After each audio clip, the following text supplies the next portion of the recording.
Welcome back, Vidyanjalites. Hope you have gone through the text and found answers for the questions that were asked. Right? Now let's go through the key points I have listed over these slides. Who Did Patrick's Homework was written by Carol Moore. Actually, Annie was added later to her name, so she is called as Annie Carol Moore. She is an American educator, writer, and advocate for children's libraries. And now coming back to this lesson, Who Did Patrick's Homework? We have 4 characters.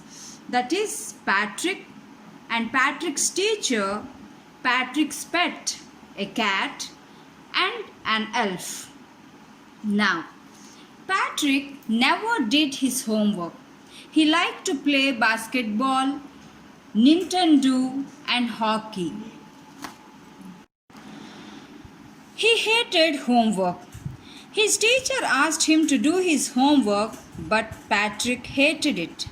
Then one day he saw his cat playing with a little doll. He went near it and took the dog forcefully from the cat.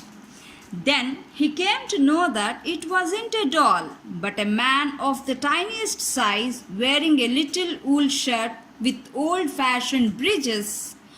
He shouted, save me, and I will grant you a wish." Patrick felt very happy and wanted to take advantage of that situation and said, "I will save you from the cat only if you do all my homework till the end of the semester, that is 35 days. Hearing this, the elf was not happy but could do nothing and told himself, "Oh, am I cursed? But I shall do it." The little elf began to do Patrick's homework but could not understand anything. So he sought the help of Patrick. Patrick, in the name of explaining the homework to the elf, he instead learned the things working very hard. Finally, he got all his A's. He became a model kid, doing all his chores by himself. Everybody were amazed and appreciated Patrick. Now, children, tell, who did Patrick's homework? Yes, all by himself.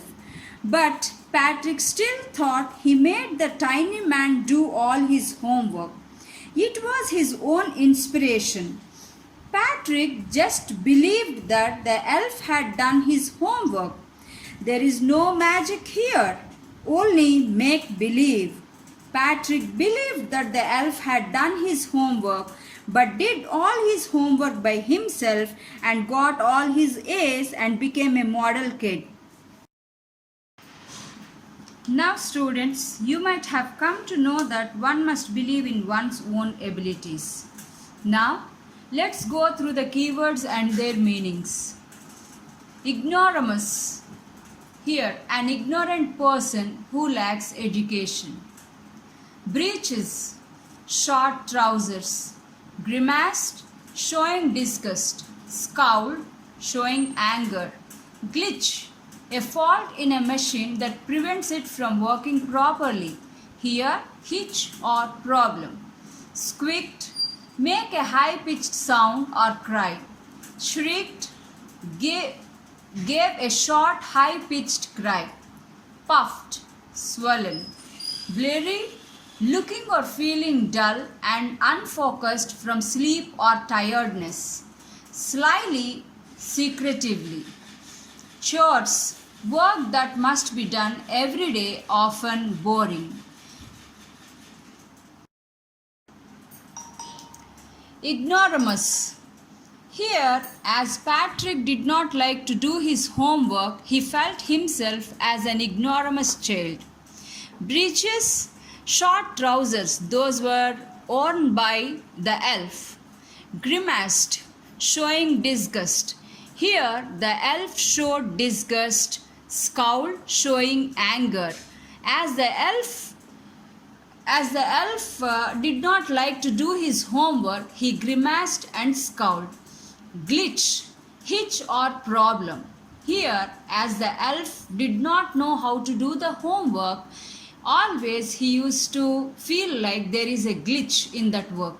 Squeaked, made a high pitched sound or cry. Shrieked, gave a short high pitched cry. As the elf could not do the homework, it used to squeak and shriek for Patrick. Puffed and blurry. Puffed, swollen, blurry, looking or feeling dull and unfocused from sleep or tiredness. Here, as Patrick had to work very hard to explain his homework to the elf, his eyes became puffed and blurry, lack of sleep, slyly, secretively, and chores work that must be done every day, often boring. So Patrick used to do all his chores, even though they are boring to him, he used to do every day. Students go through the keywords with their meanings and try to make own sentences with these keywords. Remember, self-help is the best help. Thank you. Meet you in the next class.